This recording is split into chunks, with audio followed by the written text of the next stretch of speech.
एक जिम्मेदार कॉर्पोरेट के रूप में वॉकहार्ट हॉस्पिटल्स, मुंबई सेंट्रल ने कई धर्मों और मान्यताओं को मानने वाली संस्थाओं और संगठनों को एक साथ एक मंच पर जोड़कर अंगदान जागरूकता कार्यक्रम का सफलतापूर्वक आयोजन किया।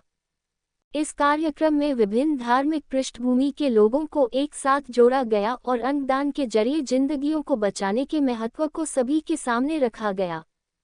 इस कार्यक्रम में विभिन्न धार्मिक और सामुदायिक संगठनों के अलग अलग ग्रुप ने विचारोत्तेजक स्किट भी प्रस्तुत किए जो अंगदान की जरूरत और उसके महत्व के संदेश से रूबरू कराते थे। ये पहल वॉकहार्ट हॉस्पिटल्स की स्वास्थ्य सेवाओं की तरफ ध्यान खींचने और सामाजिक जिम्मेदारी निभाने की प्रतिबद्धता का हिस्सा थी। इस कार्यक्रम का उद्देश्य कहानी के जरिए और सामुदायिक जुड़ाव की ताकत का उपयोग करके अंगदान से जुड़े मिथकों को दूर करना, लोगों की चिंताओं को दूर करना और उन्हें अंगदाता के रूप में रजिस्ट्रेशन के लिए प्रेरित करना था। इस कार्यक्रम में कई धार्मिक और सामाजिक समुदायों की भागीदारी से अंगदान का संदेश मौखिक जागरूकता के माध्यम से 50,000 से अधिक लोगों तक पहुंचने की उम्मीद है।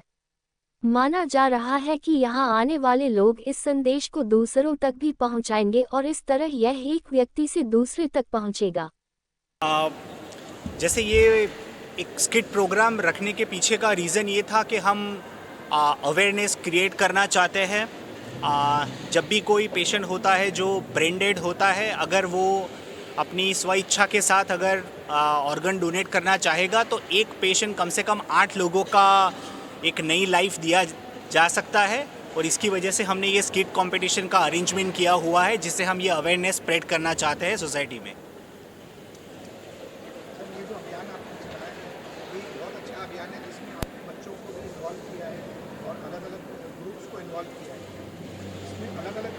धर्म के अलग अलग रिलीजियस लोग हैं जो इन्वॉल्व हुए हैं।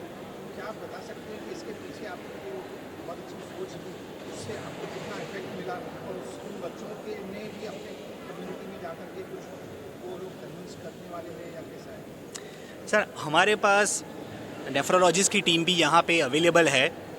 हम मंथली अराउंड 700 से 800 जितने डायलिसिस करते हैं।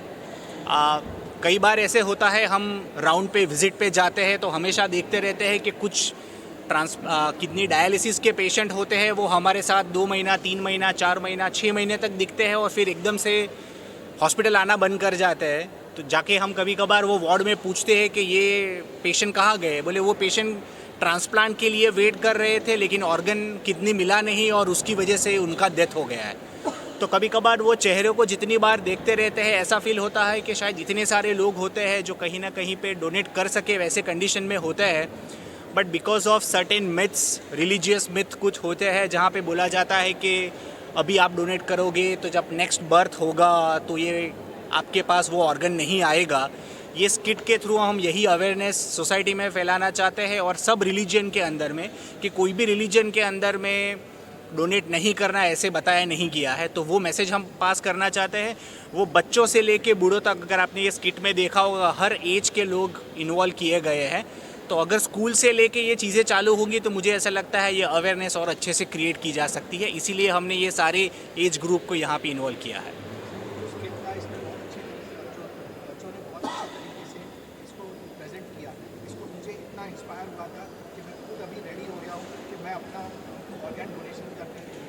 क्या आप प्रोसीजर बता सकते हैं अपने रीडर्स के लिए और सर, ऑर्गन डोनेशन का फर्स्ट स्टेप क्या है और किस तरीके से हमें आगे आना चाहिए? क्या सारे ऑर्गन डोनेट हो सकते हैं या कुछ ऑर्गन डोनेट नहीं हो सकते हैं? कुछ ऑर्गन्स ब्रेन डेड हो सकते हैं, कुछ लिविंग में हो सकते हैं जैसे कि किडनी हुई या लिवर हुई। तो कुछ उसके बारे में आप बताइए। तो आपके एक क्वेश्चन में 4-5 क्वेश्चन ठीक है। तो सबसे पहले प्लेजिंग है ना। तो जो प्लेजिंग होता है वो एक फॉर्म होता है, गवर्नमेंट ऑफ इंडिया का होता है, एक QR कोड है। आप उसको स्कैन करिए, उसमें अपना इन्फॉर्मेशन डाल दीजिए एंड जो होता है कि आपको अपने परिवार वालों को बताना पड़ता है कि भाई मैंने प्लेज किया है, जिससे कि जब कोई ब्रेन डेड डोनर होता है तो उसके फैमिली वालों को कंसेंट देना पड़ता है। वो प्लेज करने से केवल कंसेंट नहीं हो जाता है, वो केवल एक इच्छा होती है कि मैं डोनेट करना चाहता हूँ, अगर मैं ब्रेन डेड हो गया तो मेरे ऑर्गन डोनेट हो सकते हैं। लेकिन उसका फाइनल डिसीजन जो होता है, जो आपके रिश्तेदार होते हैं जो नियर एंड डियर कहते हैं, जैसे माँ बाप, children, grand parents, grand children, वो लोगों को परमिशन देना पड़ती है उस समय। तो अगर उनको मालूम है कि आपने इच्छा जाहिर की है तो वो यूजुअली रेस्पेक्ट करते हैं। एक बात तो है प्लेजिंग का। दूसरा आपने बताया कौन से ऑर्गन्स ब्रेन डेथ में या लिविंग डोनर में या, पहले क्वेश्चन में वो फॉर्म कहाँ मिलेगा? तो फॉर्म जो है डिफरेंट ऑर्गेनाइजेशन से मिल सकता है। वोकार्ड हॉस्पिटल में भी मिल सकता है, जेटीसी से ही मिल सकता है, रोटो सोटो भी मिलता है, and the QR code is available on website of नोटो also. Yup, it's a QR code जो हर जगह है। गवर्नमेंट ऑफ इंडिया ने एक ही नेशनल लिंक बनाई है जिसके ऊपर आप जा सकते हैं, और जम्मू में हो या कन्याकुमारी हो या बम्बई में हो, वो एक जो QR कोड और जो नेशनल लिंक है गवर्नमेंट मिनिस्ट्री की, वो आप घर बैठे उस पर जाके आपका आधार नंबर आपको डालना है, फिर आपको OTP आएगा, फिर वो OTP डालना है, फिर एक फॉर्म खुलेगा, फिर आपको वो फॉर्म भरना है, आपके डिटेल्स डालने हैं, सबमिट करना है, आपको एक सर्टिफिकेट आएगा, वो डाउनलोड करके आपको सबको शेयर करना है। तो वो नेशनल लिंक है जो कॉमन है हर इंडियन सिटीजन। अभी आप बता रहे थे कि कौन से ऑर्गन डोनेट हो सकते हैं, लिविंग में कौन से की बात हो सकती है? तो यहाँ तक लिविंग की बात है, वहाँ पे किडनी का सबसे ज़्यादा कॉमनली होता है, पार्ट ऑफ द लिवर करते हैं, कभी कभी पार्ट ऑफ द पैनक्रियाज और पार्ट ऑफ द छोटी आंतड़ी जो होती है उसका भी कर सकते हैं, लेकिन वो रेयर है। कॉमनेस जो होता है kidney and the liver, living donor का। जो ब्रेन डेथ डोनर होते हैं उसमें हम जो भी ऑर्गन काम कर रहा है, तो क्या होता है कि अपनी बॉडी में हर ऑर्गन 100% काम नहीं करता कहीं। अब जैसे किसी की डेथ हार्ट अटैक से हुई तो उसका हार्ट यूज़ नहीं कर सकते, लेकिन हो सकता है उसका लंग यूज़ कर सकते हैं, लिवर यूज़ कर सकते हैं, किडनी यूज़ कर सकते हैं। तो ये चीज़ जो होती है वो डिसाइड करते हैं जब ब्रेन डेथ पर्सन जो होता है उसके सारे इन्वेस्टिगेशंस होते हैं, जिसमें लिवर फंक्शन टेस्ट है, किडनी फंक्शन टेस्ट है, हार्ट की फंक्शन है, लंग की फंक्शन है, और उसमें मालूम पड़ता है कौन कौन से ऑर्गन अच्छा काम कर रहे हैं, वो सब ले सकते हैं। यूजुअली क्या होता है, जो यंग डोनर होते हैं जिनको एक्सीडेंट में डेथ होती है उनके सारे ऑर्गन्स यूटिलाइज होते हैं। दूसरी तरफ जिनको ब्रेन हेमरेज होता है तो वो ज़्यादातर किसको होता है, एल्डरली लोगों को होता है, जिनको कि हाइपरटेंशन होता है, डायबिटीज़ होती है, तो उसमें आप लिवर किडनी यूज़ कर सकते हैं। कई बार हार्ट लंग में दिक्कत आ सकती है, लेकिन ये सब डिसीजन जो होता है वो उस पर डिपेंड करता है उस समय कंडीशन क्या है।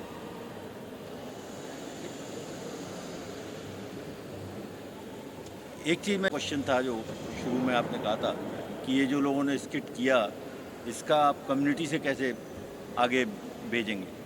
तो जो विनर थी टीम लाल बाग थी, मैंने जस्ट उस समय पूछा था उनसे कि अभी जो लाल बाग का राजा जब होगा उस समय वहाँ परफॉर्म करके will you spread the message.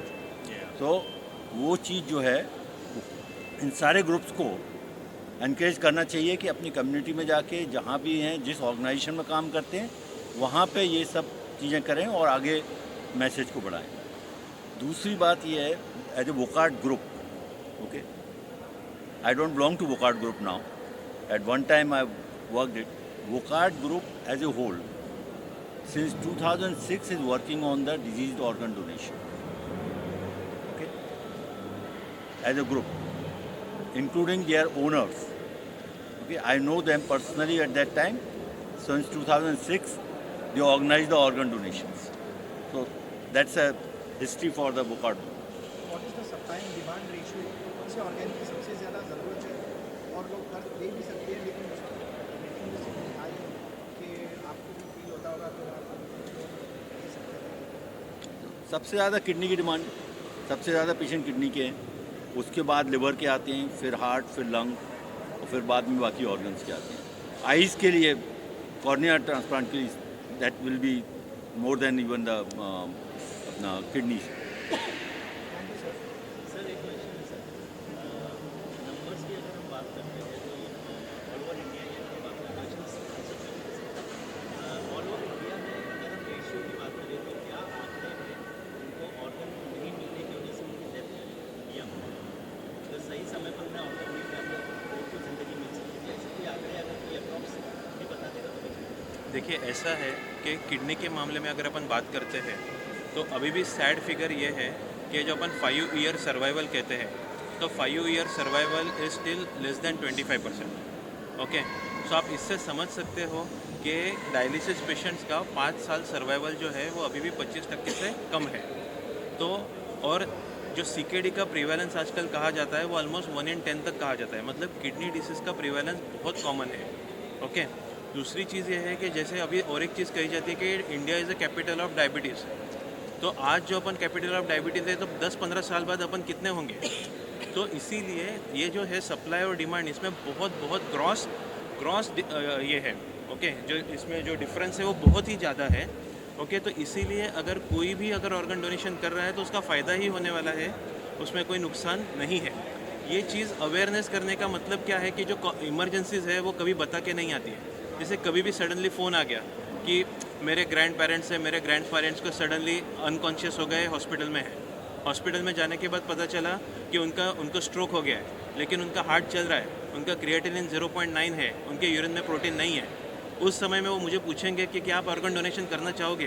तो अगर ये अवेयरनेस है तो मैं शायद इमीडिएटली हाँ कह दूँगा, और जब मैं इमीडिएटली हाँ कह दूँगा तो उससे कम से कम 2 लोगों को किडनी मिल सकती है, एक इंसान को लिवर मिल सकता है। तो इस तरीके से ये अवेयरनेस का ये फ़ायदा है।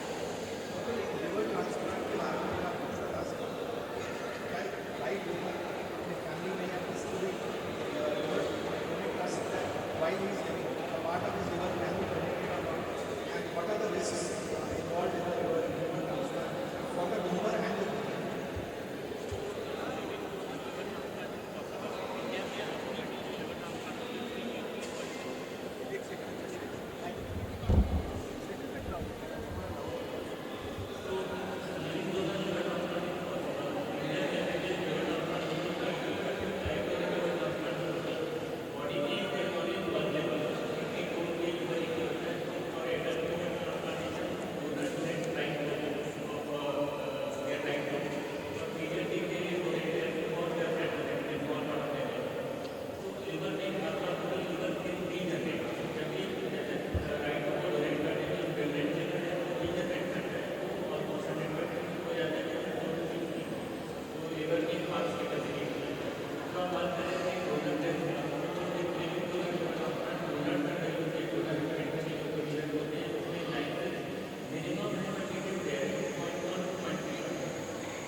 very